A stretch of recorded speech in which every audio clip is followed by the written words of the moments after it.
wish I could say it was a good morning in East Texas, but so yesterday, this area, which is the Onalaska area, was heavily impacted by tornado touchdowns that affected 291 homes to date and destroyed 46 at this point. We still are receiving data regarding that information. It caused approximately 30 injuries, and we had 3 fatalities. The deaths include a female in her 20s, a male in his 50s, and another male for which we don't have any specific information at this time. So at this time, we have 28 residents whose homes have been damaged, and they've been provided with shelter by the American Red Cross. And today, starting early this morning, search and rescue teams were making additional passes through all the affected areas. We did everything we could last night without endangering any of our emergency responders as well. So yesterday, we declared a local state of disaster to request state assistance and resources. And we do have to say that the state immediately responded. It was not 30 minutes later, we were getting phone calls. And so at this time, we have Texas Task Force here, incident management teams, communications trailers, overall personnel from approximately 29 volunteer fire departments that were from Polk County and the surrounding counties.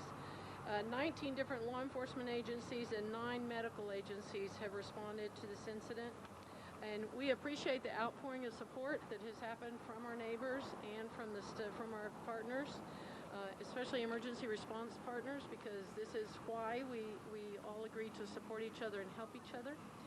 So at this time, though, we would like to ask the public that they not take their drones, not fly their drones, especially over the affected areas or anyone else for that matter, because only emergency operations and flights are allowed at this time. We did have some issues yesterday with some interference from privately owned drones.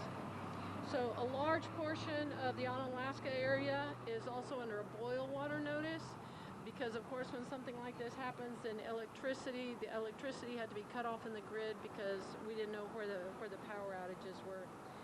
The residents of Onalaska can pick up drinking water at Garland Park in Onalaska, and food will also be available for them today at noon at Garland Park.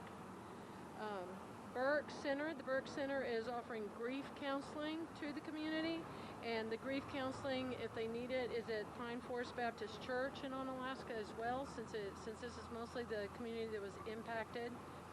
And we do want to ask everybody to avoid the impacted areas, stay out of there, because we do not want to interfere with any emergency service, and we certainly do not want to get in the way of an ambulance that is trying to get somebody out. So if anyone that's interested in volunteering or would like to make contributions or donations, we are directing all of those to the Polk County Center of Hope. So the Center of Hope was very instrumental during Harvey for us, and so we want everything directed towards them. They basically coordinate everything for us. So also they can monitor you want me to wait? Also, they can monitor the Polk County Emergency Management Facebook page for updates. If they do have specific questions, if they will contact emergency management, not necessarily through the thread, but directly and message them, then we do have people managing that post and answering phone calls and directing people to resources as best they can.